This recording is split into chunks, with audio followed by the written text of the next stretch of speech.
June 13th, 1944, Villers-Bocage, Normandy. SS Oberscharführer Franz Staudegger watched through his Tiger tank's commander's cupola as another Sherman burned in the Norman hedgerow, its crew frantically abandoning the stricken vehicle. The morning had been a testament to German armored superiority. His Tiger I, with its 88mm KWK-36 gun, had destroyed 4 American Shermans from positions they couldn't even see him from. The mathematics were familiar and comforting. The Tiger's frontal armor, 100mm at 10 degrees, was impervious to the Sherman's 75mm gun beyond 500 meters. Meanwhile, the 88mm could penetrate a Sherman's armor at 2,000 meters. This disparity had been the foundation of every German tank commander's confidence since Kursk. Staudegger's loader, Unterscharführer Werner Müller, had just chambered another Panzergranate 39 armor-piercing round when the world exploded. The Tiger shuddered violently. Metal screamed. The turret rang like a bell struck by a sledgehammer. Staudegger's vision blurred from the concussion.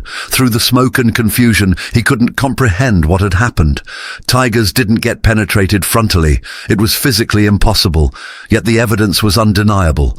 A perfectly circular hole had been punched through the Tiger's frontal armor at the gun mantlet, a feat that should have required a German 88mm or Soviet 122mm gun. But intelligence had confirmed no Allied tank mounted such weapons. What Staudegger didn't know, what German tank doctrine had failed to anticipate, was that 2,100 meters away, concealed in the shadow of a Norman farm building, sat a Sherman tank that looked almost identical to its burning brothers. Almost. The elongated barrel extending from its turret was nearly twice the length of a standard Sherman's gun. The British had taken American industrial mass production and married it to British anti-tank firepower, creating a hybrid weapon that would systematically destroy German armor superiority. Within 6 weeks, German tank commanders would be issuing desperate orders. Identify and kill the Firefly first before it kills you. But by then, it would be too late for hundreds of German tanks and thousands of German tankers. German armor doctrine in 1944 rested on a foundation of proven superiority. Since 1942, German tanks had consistently outclassed Allied armor in direct combat. The Tiger the Fuzz, introduced in late 1942, mounted the legendary 88mm gun in a chassis protected by armor up to 120mm thick. The Panther, entering service in 1943, combined a powerful 75mm L-70 gun with well-sloped armor that gave effective protection equivalent to 140mm.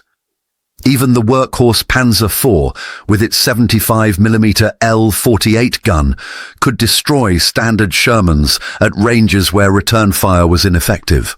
The mathematics of tank combat favored the Germans overwhelmingly. A Tiger I could engage Shermans effectively at 2,500 meters. The Sherman's 75mm M3 gun could only penetrate a Tiger's side armor at 500 meters and had virtually no chance against frontal armor at any combat range. German tank commanders had developed tactics around this disparity. Engage at maximum range. Let the enemy close while destroying them piecemeal. Only maneuver when the enemy is already destroyed or retreating. This doctrine worked because it was built on technical reality. Oberst Hans von Luck, commanding the 125th Panzergrenadier Regiment, had written in his tactical assessment of May 1944, "The Sherman is a mobile coffin. Our Tigers and Panthers can destroy them before they come within effective range. American numerical superiority becomes meaningless when we can kill 10 of theirs for every one of ours." This confidence permeated every level of the German armored forces. They knew the Allies had more tanks, but quality would defeat quantity. German crews were better trained, their tanks were superior, and their doctrine was proven in combat. What German intelligence failed to detect was a British improvisation born of desperation. In 1943, British tank crews in North Africa had discovered that captured German 88mm guns could destroy Tigers and Panthers frontally. But Britain's industrial capacity couldn't produce enough 88mm ammunition or guns. Instead, British designers turned to their 17-pounder anti-tank gun, a weapon already in production for towed artillery. The 17-pounder fired a 76.2mm projectile at 2,900 feet per second, generating muzzle energy comparable to the German 88mm. Its armor-piercing ballistic capped rounds could penetrate 140 millimeters of armor at 1,000 meters and still punch through 120 millimeters at 2,000 meters. The challenge was mounting this powerful gun in a tank. British tank production was limited, and their cruiser tanks weren't suitable for the 17-pounder's size and recoil. The solution came from an unlikely source, the American Sherman. The Sherman's spacious turret, designed for the low-recoil 75mm gun, could accommodate the 17-pounder with modifications. In August 1943, British engineers began converting Sherman Visses, the British designation for M4A4 Shermans, into what they officially called the Sherman YC, but what troops would nickname the Firefly. The conversion required ingenuity that reflected British engineering pragmatism. The 17-pounder was longer than the Sherman's turret basket allowed, so the gun was mounted offset slightly to the right. The recoil mechanism was redesigned. The radio was relocated to the hull to create turret space. Most significantly, the crew was reduced from 5 to 4, eliminating the assistant driver/hull machine gunner position to create ammunition storage. Each Firefly carried 77 rounds of 17-pounder ammunition, fewer than the 90 rounds a standard Sherman carried, but each round was a tank killer at ranges German crews thought safe. By D-Day, British and Canadian armoured regiments had received orders to include 1 Firefly per troop, typically 1 Firefly with 3 or 4 standard Shermans. This ratio reflected both the limited production, only 2,100 Fireflies would be built during the war, and tactical doctrine. The Firefly would hang back, allowing standard Shermans to draw German fire, then kill enemy tanks from positions of concealment. German intelligence had noted Sherman variants with different guns in training areas, but had no accurate assessment of their capabilities or deployment numbers. The first encounters came within hours of D-Day landings. On June 7, 1944, near Poutot-en-Bessin, Panzer Lehr Division's forward elements encountered British Shermans of the Sherwood Rangers Yeomanry. Oberleutnant Heinrich Fey, commanding a Panzer IV, engaged from 1,800 meters, confident in his advantage. His first round struck a Sherman's turret without penetrating, standard result against sloped armor at that range. Before he could fire again, Fey's Panzer IV erupted in flames. The 17-pounder round had penetrated his frontal armor from a range he thought safe. Fey survived by abandoning his burning tank, but his report to headquarters was confused. "We were engaged by a Sherman, impossible as that sounds, from beyond 1,500 meters, with gun performance matching our own 75mm. Such reports multiplied throughout June. German tank commanders were experiencing impossible penetrations from Shermans that looked like standard 75mm variants. The Firefly's extended barrel was difficult to spot in combat conditions through hedgerows, smoke, and dust. From the front, it resembled a standard Sherman unless one noticed the barrel length. British crews deliberately tried to hide their Fireflies, positioning them behind standard Shermans, using camouflage to mask the distinctive barrel, sometimes even painting a false muzzle brake near the middle of the barrel to make it appear shorter. June 27, 1944, brought a devastating lesson near Chaux during Operation Epsom. SS Obersturmbannführer Michael Wittmann, Germany's most famous tank ace with 138 tank kills, led a counterattack with his Tiger Fine and several Panthers.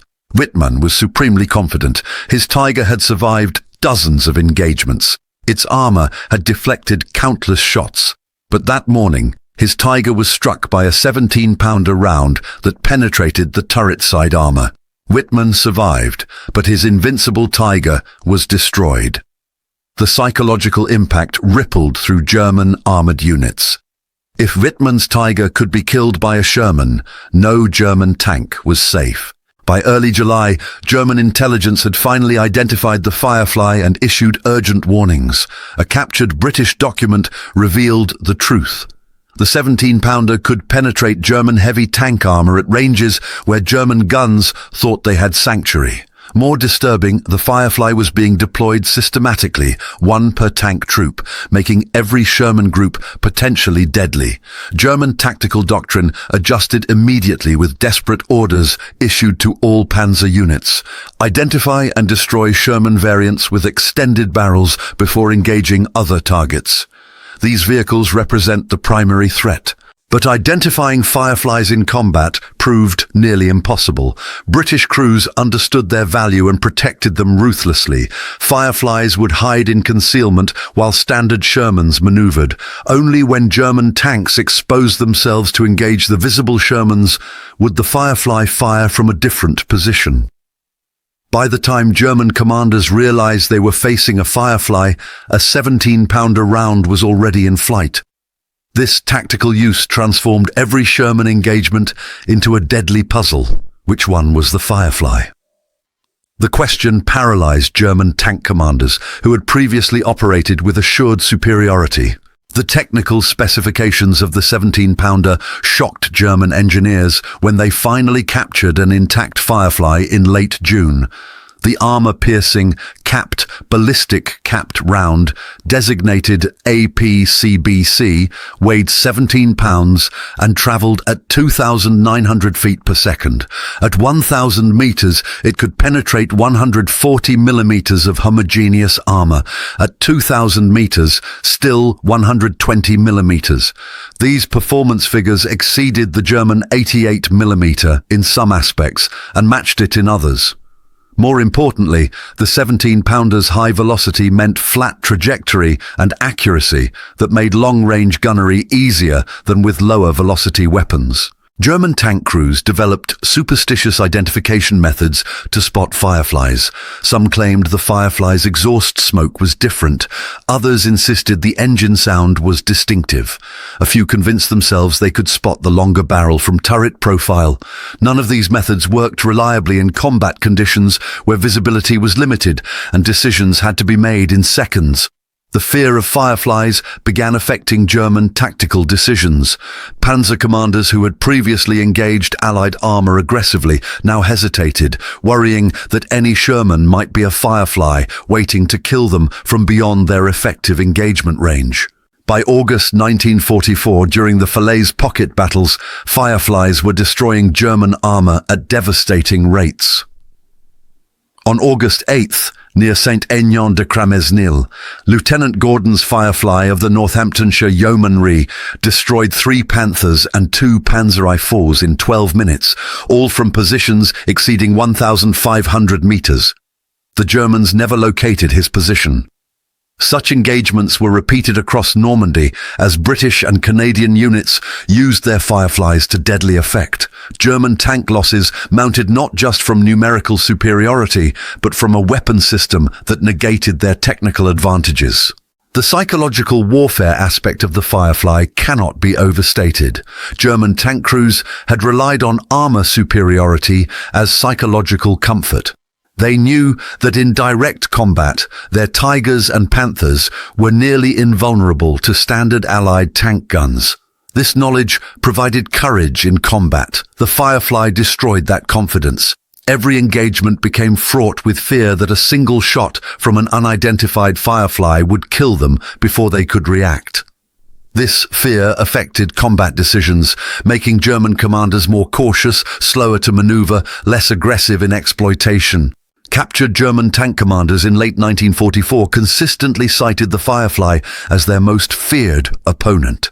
Oberleutnant Heinrich Schneider, who survived 2 tank kills, told interrogators, "The Firefly changed everything. Before, we knew we could kill Shermans before they could hurt us. After the Firefly appeared, every Sherman might be death. We had to treat every engagement as if facing equal opponents." This negated our training and experience advantages.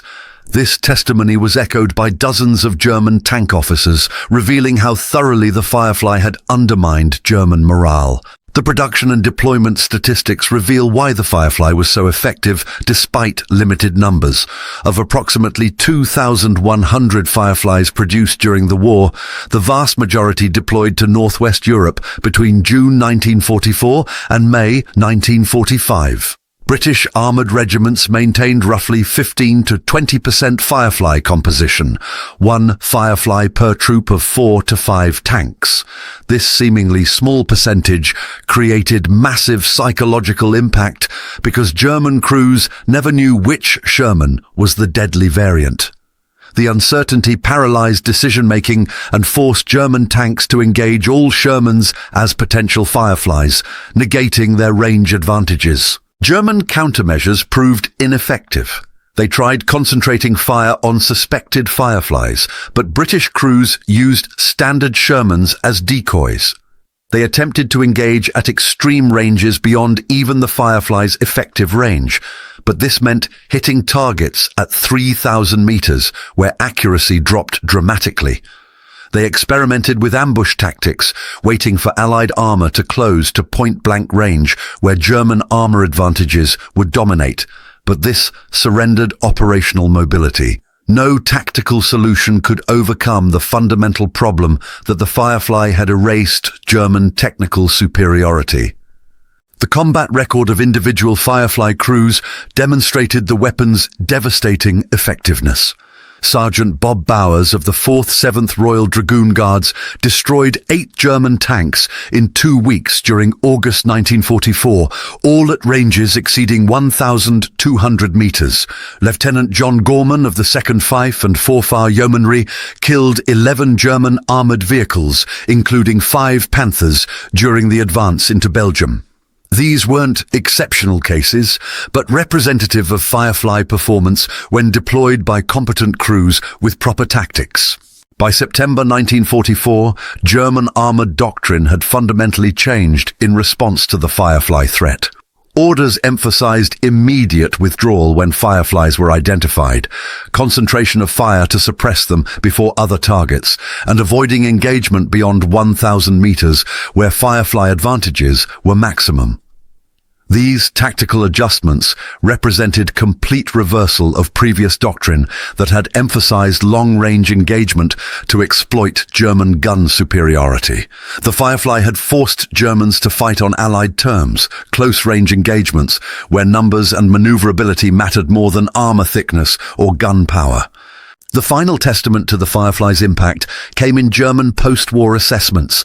General der Panzertruppen Heinrich Eberbach, who commanded Panzer Group West during Normandy, stated during interrogation, "The Sherman Firefly was the most dangerous opponent we faced. It combined the Sherman's mobility and reliability with firepower that matched or exceeded our best tanks.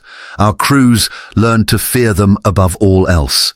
This admission from one of Germany's most experienced armor commanders validated what battlefield statistics had already proven.